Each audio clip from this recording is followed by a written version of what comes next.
Welcome back to the junk. Sorry about that.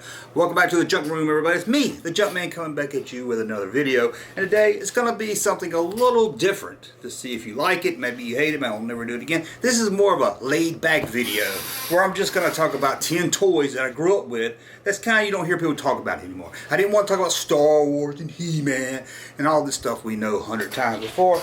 So let me just scoot over. We're just going to chill like this. We're just going to sit back. This is just, I need a green screen so I can put a fire back here. Like we're just a couple guys or gals lay back talking about old toys. Of course, you're not talking with me about old toys, but you can leave in the comment section. It's just like you're here with me. I'm not sure how many graphics I'll throw up some graphics so you know what I'm talking about. But again, I'm not going to heavily edit this video or anything. Again, it's just more of a laid back conversation video. I thought about doing more of these. Maybe you like them, maybe you don't. Maybe you want a jersey like this. Of course, yours wouldn't say Junkman, but you can get your own jersey. That's right. You can make it say Tom, Dick, Harry, Sally, Miss Dubcheck, whatever you want it to say. Here's some more information on that. Now I know what you're going to say. Junkman, why are you wearing a jersey? Are you going to start a Little League team? No. I just love this jersey. Look at it. It's got my name on it. It even has a 12 for the original 12 Star Wars figures. See? It's even on the back. And best of all, you can get one also. Custom jersey with whatever name you want it. Now mine says Junkman, but please, you probably don't want yours to say Junkman. You want something else on it. You can also have your own number. You can even put the number 28 on it. You know what I'm talking about right there. Where do you get this jersey at? Well, TeamJerseysPro.com. But the best of all, you get 10% off if you use the code Junkman. That's right. Descriptions in the link to the descriptions for that's in the link below. So you don't have to remember what I said. Go to the description, click that link, and get you a custom jersey today, just like this one. Okay, we got all that out of the way. Now let's just chill and talk. Let me pull this up here. Like I said, most of this stuff is stuff you haven't heard or really people talk about that much anymore. Now you might say, hey, everybody talks about that. Hey, that's your circle. I'm talking my circle here. So let's start with number 10. This is something I wanted for my birthday. And let me tell you, I could not wait to get this. Oh my God. I've talked about it before. Hold on a second. Okay, I talked about it before. The Pac-Man watch. Now, growing up in the early 80s, I, like most of you kids in the 80s, we all had Pac-Man fever. That's right. We had a pocket full of quarters. We were always headed down to the arcade, standing in line. Maybe put your quarter on the Pac-Man so it's know your turn's next. Whew, you were lucky if you had an arcade that had 2 or 3 Pac-Man machines, because usually there's a long line for Pac-Man. But I remember Pac-Man fever, Pac-Man. Oh man! And at first I wanted that arcade. They had a little arcade box that looked kind of like the arcade machine. I always wanted that. I used to see that in the service merchandise catalog and would circle it. Never did get that one. Hey, what's up? But I did get the Pac-Man watch. And I remember getting so excited. I was like, I think I got it for Christmas, and it was we were on school break. Can't wait to go back. Teacher's going to be teaching stuff. I'm going to be in there playing Pac-Man. I didn't have the one with the pop. They had one that had a pop-up joystick. I didn't see that for years later. That one I would have loved to have if I'd known it was back then. But I had the push-button one. It wasn't as good as it looked. First, I couldn't never get it to mute.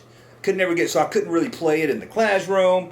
And I always get caught if I did try to play it. You couldn't turn real fast. It was like those LED lights. Like, boom. This over here, kind of like a Tiger handheld game. It straight out sucked, but I thought I was cool as shit. I'm going to school. Amy Covey's gonna see this Pac-Man watch. She gonna be like, "Hey, I know John Gordon's got the calculator watch, but hey, I'm gonna ride the bus home with the junk kid because he's got Pac-Man on his arm." I do. I love Pac-Man. Now here's one of my earliest memories of an action figure, and my brother had this. I played with it because my brother had it, so when he wasn't around I would play with it. And not only did I play with his figure, I used to just touch his skin. It felt like foreskin. I guess I don't know what foreskin feels like, but Dr. Steel, he had a gold hand. He was part of the Big Jim toy line. Now, I don't remember having any other figures from the toy line of Big Jim. But I'm sure my brother had this guy and somebody for him to fight with. But I don't really remember anything. But he never had a shirt. I don't know if he came with a shirt and we just lost it. But he had this giant tattoo on him. I wish I could draw that and put that on a shirt. I would sell it at junkmanmerch.com. Anybody out there talented to draw that for me to put on a shirt? I would like to have that as a shirt myself because that was an awesome tattoo. But anyway, you got this guy kind of looks like Joe Rogan, really into karate. Hey, maybe it is Joe Rogan. Maybe it's the early version of Joe Rogan. I remember he had a big cutout on the back that was like a U-shaped when you push it in. I don't know why it was so huge. It seemed like it was so huge. Like if this was the size of your thumb, the button was this. And you push it in and he karate chop. Boom. He had a gold hand. I don't know the backstory. I don't know why he had a gold hand. I don't know if a dog bit off his hand. He had to put a gold one on there. I don't know what happened. But I do know he worked out. Because I'm going to talk about the other toy on this list. Big Jim's Fo Stuido. Again, one of the earliest toy memories I have. Again, my brothers, I play with it. I can remember putting my Star Wars figures in this thing and playing with it. It was great. It was a workout gym, so you get your Joe Rogan looking figure with the gold arm. Dr. Steele, if you have any more Big Jim figures, there's a lot of them released. You get another one, put them in there. I remember they had this, I don't know what it's called. It's not the speed bag. It's a string. It's got the punching bag, but it's a ball, and it's just right in the middle. It was kind of like springy. You could hit it, you could thump it like this. I love that thing. I had a breakaway wall that you could kick it. Now I think of the back of the button. Maybe it did I think it did the arm. It did the arm or the leg. I think it did the arm. Maybe each Big Jim did something else. But I remember the breakaway wall. That was awesome. That was awesome. Now I was trying to think of this game that my brother had also that wasn't Dark Tower. But it had a tower in the middle, and you put crystals on it, and you spin it around it with light. Let me ask him, see if he knows what that is. Hold on. Okay. Sorry about that. I'll see if my brother takes me back and tell me what that game was. It wasn't a tower like the Dark Tower game. It was more like a dome, maybe. And I remember these crystals. It had light. It lit up, and you could put a crystal in there every time you did something, and I think you had like all 5 crystals. The longer the crystal got, I don't remember. It's not on my list, but maybe some of you guys know what I'm talking about. My brother doesn't take me back and tell me.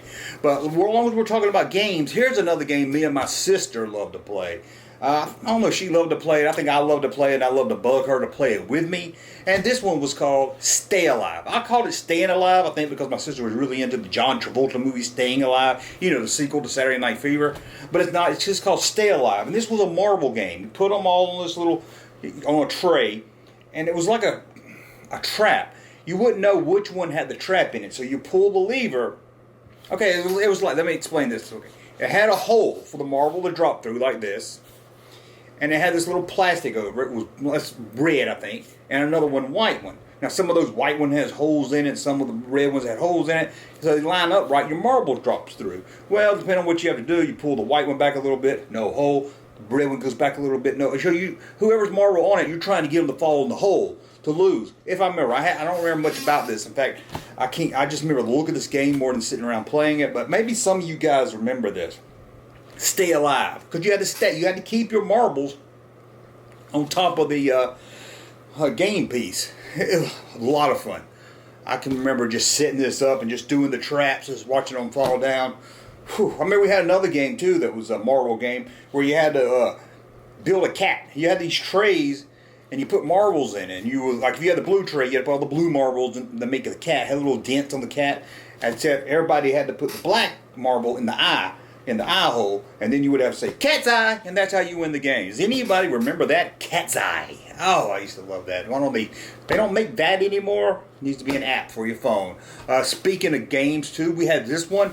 And I couldn't think of the name of it. I googled this one before I did the video, and I couldn't think. I was like ball cracker, ball smasher, ball game, ball spring game, and then I found it. It was just called Ball Buster. What a generic name. Now this thing doesn't look like a game. You see this thing, and he's like, this look like some kind of sex object that your mother and father played in their bedroom at night when they were having a key party.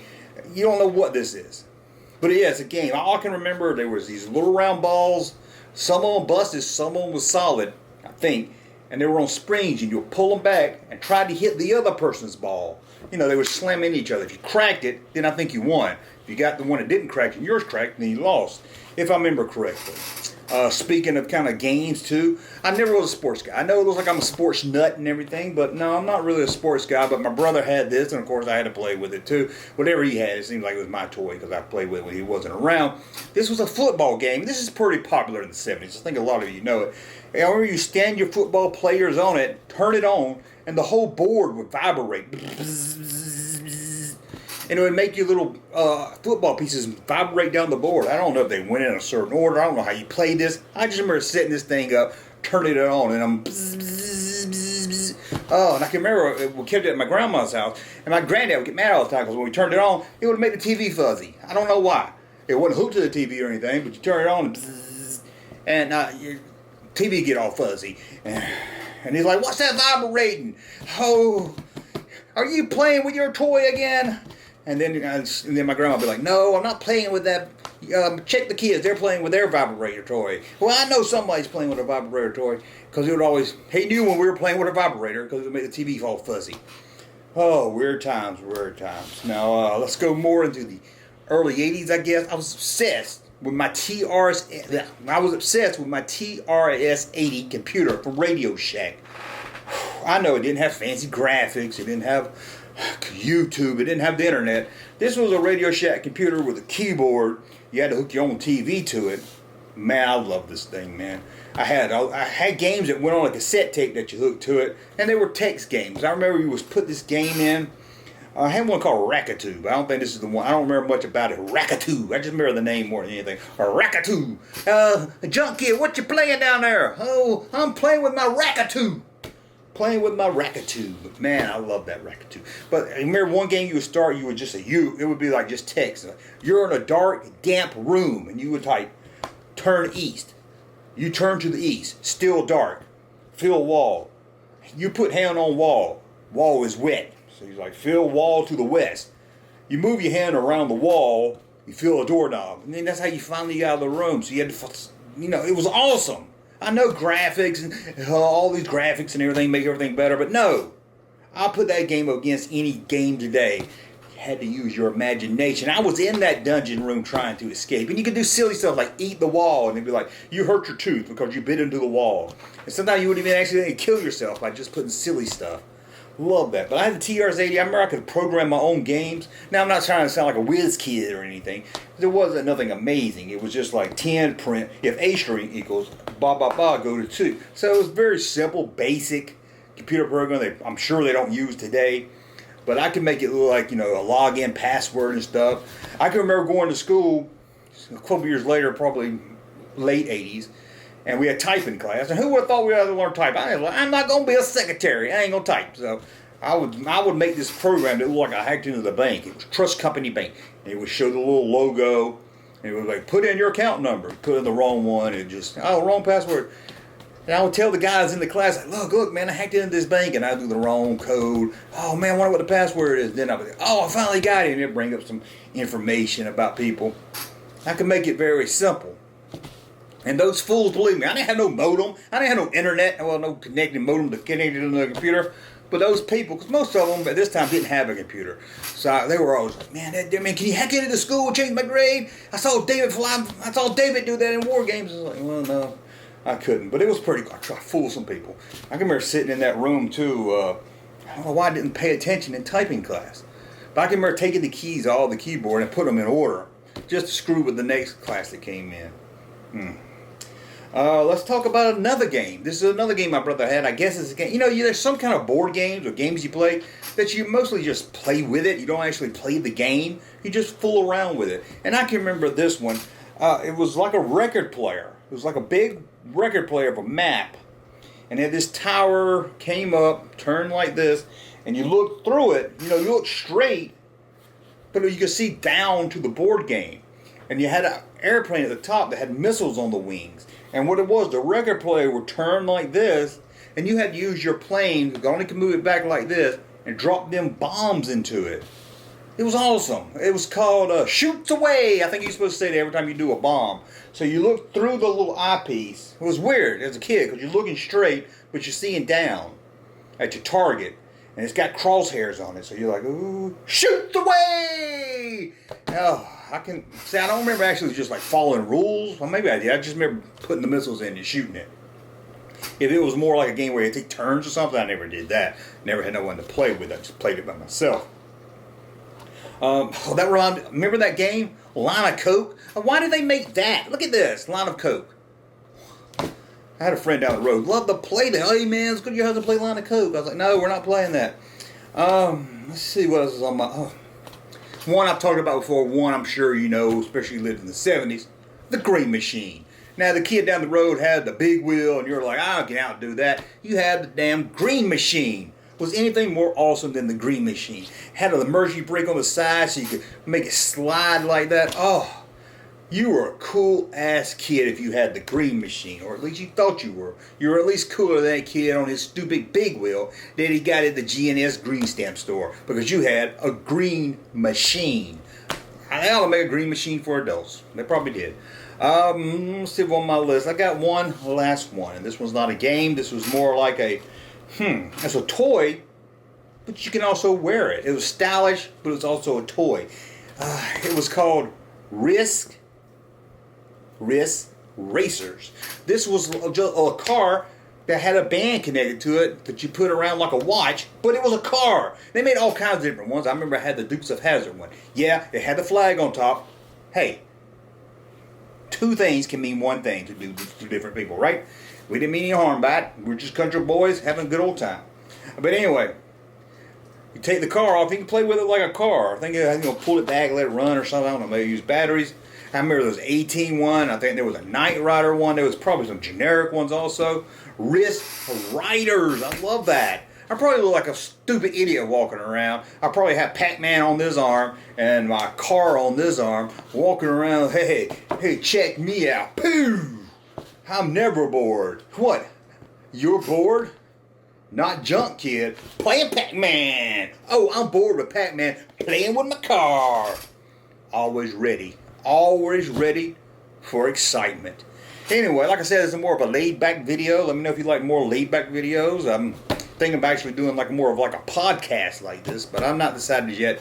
But we'll see. Anyway, let me know some stuff you played with. It's not just the same basic Star Wars, He-Man, G.I. Joe, Transformers that you played with as a kid. And let me know, did you have any of these that I talked about? And what was that game that used the crystals? Let's see if my brother takes me back yet. Yes, he did. Laser Attack. That's what it was called. Laser Attack. I remember it had this little dome thing. It wasn't a tower. It wasn't a dark tower. It had a dome. You put all these crystals in it, spin it around. It would light up. The light inside the dome would light up the crystals. You had to stack up the crystals. I don't remember ever playing the game as a game. I just remember having the game, or my brother having the game, or me having the game. I'm trying to look at the picture on the box. If it's 80s, it's more my game. My brother would have nothing to do with it in the 80s, but I believe it's the 70s. And I believe my brother had it.